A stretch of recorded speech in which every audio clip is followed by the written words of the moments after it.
કૌશલ્યા અને કૈકેયીએ સુમિત્રાને પ્રસાદ આપ્યો ત્યારે એના મનમાં એટલી બધી પ્રસન્નતા થઈ. આ પ્રસન્નતાએ બંધારણ તોડી નાખ્યું. પ્રસન્નતા મીટર ન રહેવા દે. 1% પ્રસન્નતા, 2% પ્રસન્નતા, આ 3ના ગ્રાફ ઉપર પ્રસન્નતા. એનું સ્ટેશન જ્યારે મન પ્રસન્ન હોય ત્યારે કવિતા ગૌણ બને, પ્રસન્નતા પ્રધાન બને. અને તેથી 2 ટુકડા કરીને એક અડધા ભાગમાંથી પા ભાગ કૌશલ્યા અને પા ભાગના પાછા 2 ટુકડા કરી અને એ 2 જણા કૈકેયીએ અને પા ભાગ કૈકેયીને આપ્યો, પા ભાગ બચ્યો એના 2 ટુકડા. અને કૈકેયી અને કૌશલ્યા એટલા પ્રસન્ન થયા છે કે પછી કવિતાનું બંધન થઈ ગયું.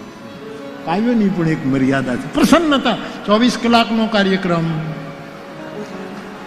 પ્રસન્ન રહેવું.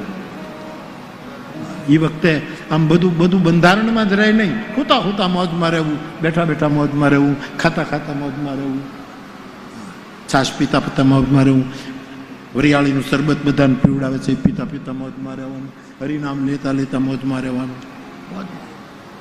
મન પ્રસન્ન કરી, પ્રસન્નતા નિયમ તોડાવી, કો વિધિ કો નિષેધ. જ્યારે એવી ભૂમિકામાં સાધક જાય છે ત્યારે બધા જ બંધારણો ફીકા પડી જાય. એટલા માટે અહીંયા ક્રમ તૂટ્યો છે કાવ્યની દ્રષ્ટિએ.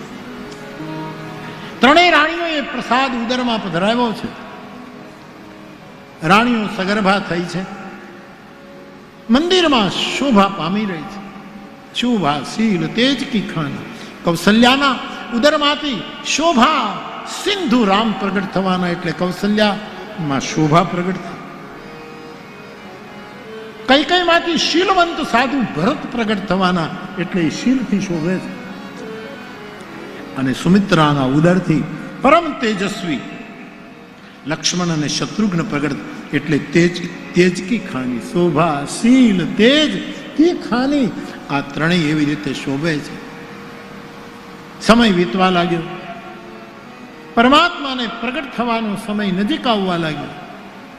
અને તુલસીદાસજી લખે છે, એહી વિધિ કછુક કાલ ચલી ગયો. થોડોક સમય અને પરમાત્માને પ્રગટ થવા માટેનો અવસર આવ્યો.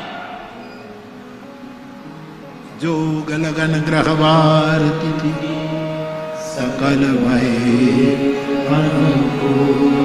ચર અચર હર્ષ જૂત જન સુખ. યોગ લગન ગ્રહવાર તિથિ પંચાંગ અનુકૂળ થયું છે. પરમાત્માને પ્રગટ થવાની વેળા આવી છે અને રામ જન્મ સુખનું મૂળિયું છે.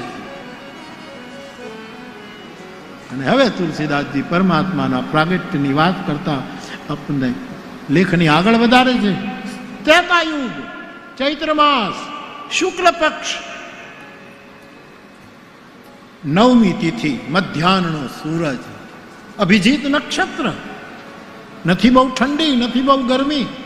બધાએ ભોજન કરીને વિશ્રામ કર્યો. વિશ્રામદાયી કાળ છે અને તુલસીની ચોપાઈ છે.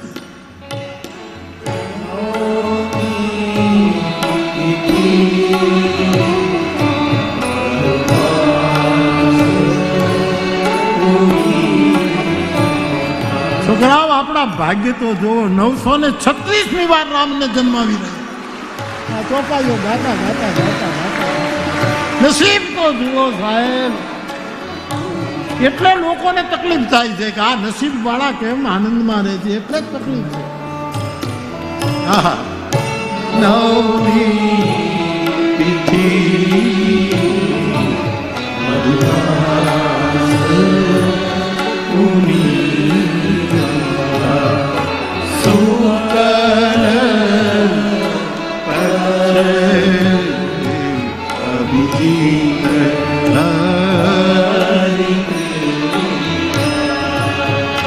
મધ્ય દિવસ અતિશીતલ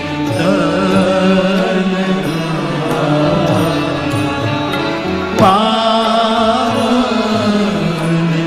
કાલ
સરિયોમાં અમૃત વહેવા માંડ્યું છે.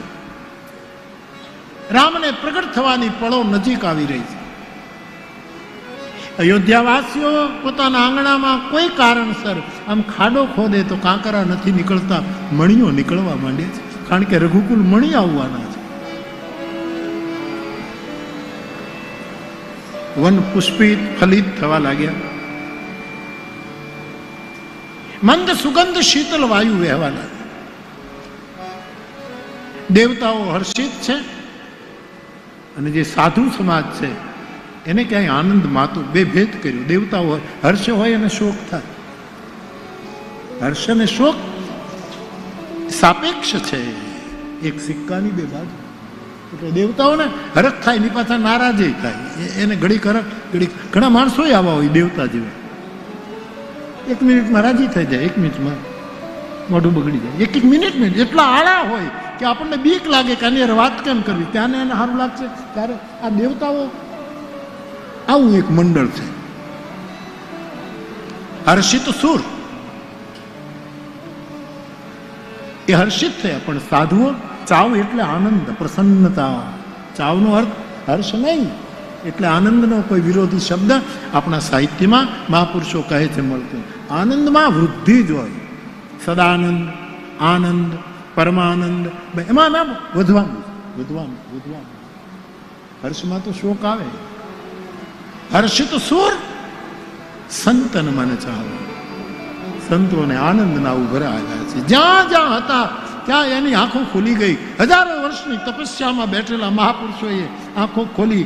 80,000 વર્ષથી એની દાઢી જમીનમાં ખૂંચી ગઈ હતી, એ ખંખેરીને બહાર કાઢી નાખી. અને અયોધ્યાની સામે મીટ માંડી છે કે અમારો ઈષ્ટ, અમારો પરમાત્મા, જગતનો બ્રહ્મ, જગતનો ઈશ્વર, જગતનો ભગવાન અને જગતનો પરમાત્મા પ્રગટ થવાની તૈયારી છે. આવા મહાત્માઓ સાધુઓને ક્યાંય આનંદ માતો નથી સાહેબ.